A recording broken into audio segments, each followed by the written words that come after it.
የተባለ ሰው ደግሞ የሰው ዘር ዋናዋ ኤዶም ገነት ኢትዮጵያ ናት ይላል። የሰው ዘር ዋናዋ ኤዶም ገነት ኢትዮጵያ ናት። ገነት ኢትዮጵያ ናት የሚለው አስተምሮ አልተናገርኩም። እሱን አይደለም ማለት የፈለገው ሌላ ጉዳይ ነው እያወራው ያለሁት ወደዚያ እንዳይወሰድብኝ ስለፈለኩ ነው። ጳውሳኒዮስ የተባለ ግሪካዊ ሰው ደግሞ ኢትዮጵያውያን ከሁሉም በላይ ጻድቃን ናቸው ይላል። ጻድቃን ናቸው። እንደምታዩት በኋላ በታሪክ እንደምናረጋግጠው ኢትዮጵያውያን መነኮሳት ከመራቀቅ ይልቅ ስኮላስቲክ የሚባለውን ይሄን የመራቀቁን የምዕራባውያን መንገድ ከመከተል ይልቅ እንዲያውም ወደ ሊቅነት ከመምጣት ይልቅ ወደ ገድል የሚያዘነብሉ ነበሩ። ገድልን የሚከተሉ ራሳቸውን መደበቅ ላይ የሚያተኩሩና ከእግዚአብሔር ጋር መኖር ደስ የሚላቸውና በተመስጦ የሚኖሩ ነበሩ። ይህን ሁሉ ታሪክ ጸሐፊዎች ቀድሞ የመሰከሩልን ነው። እንግዲህ ከጌታ ልደት በፊት የነበረው የመልክዓ ምድር አዘጋጁ የባዛንታይኑ እስጢፋኖስ የሚባለው ሰው ደግሞ ምን ብሏል? በምድር ላይ የተደራጁ የመጀመሪያዎቹ ሕዝቦች ኢትዮጵያውያን ናቸው። ለሌሎች ፈጣሪን ማምለክን ያስተማሩና ሕግንም የሰሩ ኢትዮጵያውያን ናቸው ይላል። እንግዲህ በዓለም ላይ የታወቀ የጂኦግራፊ አጥኚ ወይም መዝገበ ቃላት አዘጋጁ ሰው ይህን ይናገራል።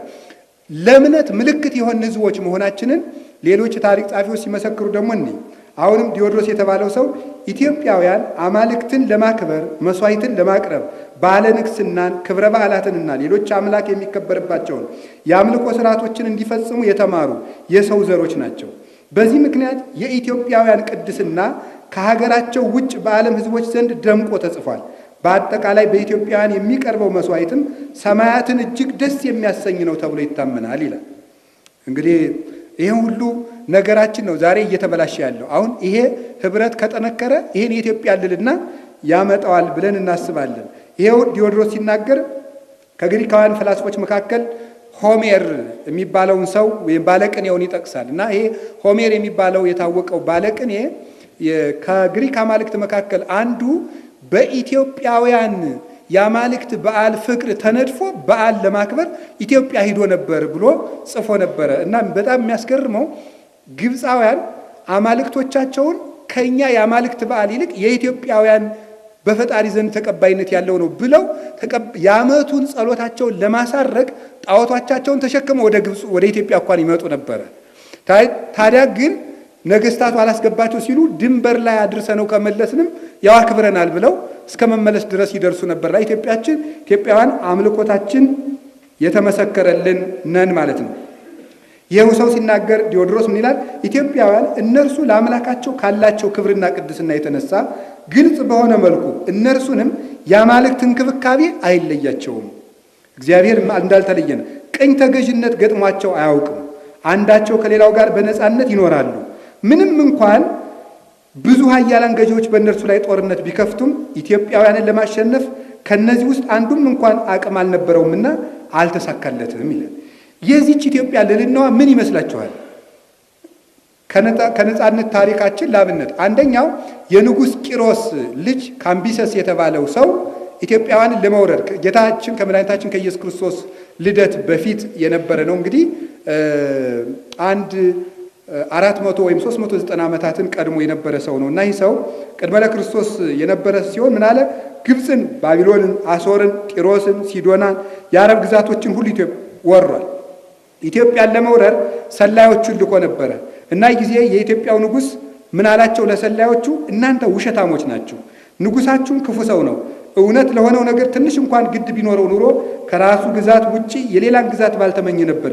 እኛ ኢትዮጵያውያን ከራሳችን አገር ወጥተን በሌሎች አገር ላይ የመስፋፋት ምኞት በሐሳባችን ውስጥ ስለሌለ ፋርሶች እግዚአብሔርን ያመስግኑ ብሎ ሳይገላቸው በነፃ ሰዷቸዋል። ኢትዮጵያውያን የሰው ግዛት የማይወሩ ሰላም የሚወዱና ጠላቶቻቸውን አብልተው አጠጥተው ኤልሳ ለንጉሱ ኢዮራም እንዳደረገው ጠላታቸውን ተንከባክበው የሚመልሱ ነበሩ አባቶቻችን። በታላቁ እስክንድር ጊዜ ኒውካውላ የተባለች ንግስት ነው የነበረችው ኢትዮጵያ ውስጥ። ታላቁ እስክንድር 127 ሀገሮችን እየወረረ ግዛቱን ሲያስፋፋ የኢትዮጵያዊቱ ንግስት ከጥበቧ የተነሳ አስቀድማ እስክንድር ምን እንደሚመስል ስዕሉን ስላችሁ ፎቶውን አምጡልኝ ብላ ፎቶውን አስላ አምጥታ ቤተ መንግስት ውስጥ አስቀምጣ ስለነበረ እሱ ተራ ነጋዴ መስሎ አልባሌ ልብስ ለብሶ ሲመጣ እሷ በሰላዮቿ ሲዛ አምጥታ ከቤተ መንግስቷ ምረት ሰጥታ አርማ መልሰዋለች። ኢትዮጵያውያን ጥበባችን ይህም ሁሉ የተመላ ነው ማለት ነው። ምህረትንም ያለን ጀግንነትም ያለን ህዝቦች ነን። ይሄ ከሃይማኖታችንና ከእግዚአብሔር ጥበቃ የመጣ ነው።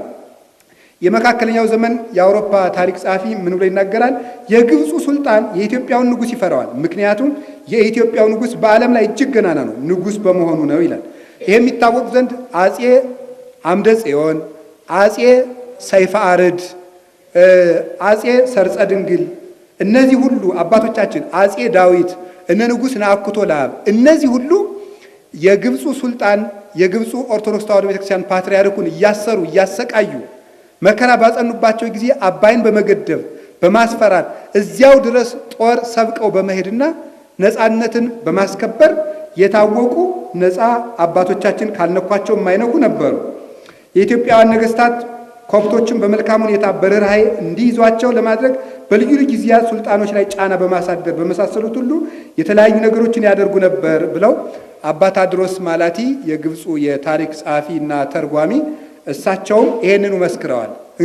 ኢትዮጵያውያን ለግብፅ ቤተክርስቲያን እንክብካቤ የሚያደርጉ ቸር ነገስታት እንደነበሩ፣ እነዚህ ቸር ነገስታት በመነኮሳት የሚመሩና የሚመከሩ ነበሩ። ያ የሀገሪቱ ጽናት ለዓለም ጭምር ሰላም የምንሰጥበት ጉልበት የነበረን እስከ ናግራን ድረስ የዘመትንበት የአፄ ካሌብ ዘመን የመጣው ከመንኩስናው ጸሎትና ብርታት የተነሳ ነው። አፄ ካሌብ ናግራን ሄደው ለየመን ህዝቦች ሰላም አሰጥተው ሲመለሱ በአቡነ ጰንጠሌዎን ጸሎት አስፈቅደው ጸሎት አጸልየው ሄደው ነበር ድል ነስተው እንዲመለሱ ያደርጉና አረፍት የሰጡ። እንግዲህ ይህንን ሁሉ ያደረገች ቤተ ክርስቲያን አባቶቻችን ምለው ጽፈውን አውሮፓውያን የአፍሪካን አህጉር በተቀራመቱበት ወቅት ኢትዮጵያ ሙሉ በሙሉ ራሷን ለማስተዳደር ለመከላከል የሚያስችላት ለዘመናት ከራሷ ያዳበረች ሁለንተናዋ አቋም ነበራት። ኢትዮጵያ የጥቁር ህዝብ ራሱን በራሱ የማስተዳደር ታሪክ የመጨረሻ ቅሬት ናት። የአፍሪካውያን ጥንታውያን ቀደምት አባቶች በዚህ አህጉር ላይ ያቋማቸውን መንግስታት አይነት የምትወክልና የምታሳይ ናት። በዘመኗ የነበሩት ሀገሮችና ህዝቦችና የነሱ ዘሮች የሆኑት ከፖለቲካ ከጠፉ በኋላ የኢትዮጵያ ህልውናዋ ሳይቋረጥ የመቀጠሉ ነገር የሚያስደንቅ ነው። በእርግጥ እንደዚያ ሊሆንም ይገባዋል ብሎ ናምዲ የተባለ የታሪክ ጸሐፊ ይህንን ይናገራል። ኔልሰን ማንዴላም የተናገረውን እዩት። ምን ብሎ የሚባለው አሁን ከቅኝ ግዛት ነፃ ሲወጡ ለምን በዚህ ቅኝ ግዛት ኢትዮጵያ እንዳትወረር ሀገርን በመጠበቅ ትልቁን ስራ የወሰደችው ቤተክርስቲያን ናት። ቤተክርስቲያኒቱ ማለት ደግሞ መነኮሳት ቀጥ ብለው የሚጠብቋት ናት። እነሱ ናቸው ብርታት የነበሩት። እንደምታውቁት አቃቢ ህግ በመሆን አቃቢ ሰዓት በመሆን ፍትሐ ነገሥትን በመተርጎም የሚጠብቁት መነኮሳት ነበሩ። ከጸሎት ተጨማሪ ፍርድ በመጠንቀቅም ጭምር። ስለዚህ ኔልሰን ማንዴላ ምን ብሎ ተናገረ? ኢትዮጵያ ባይምሩ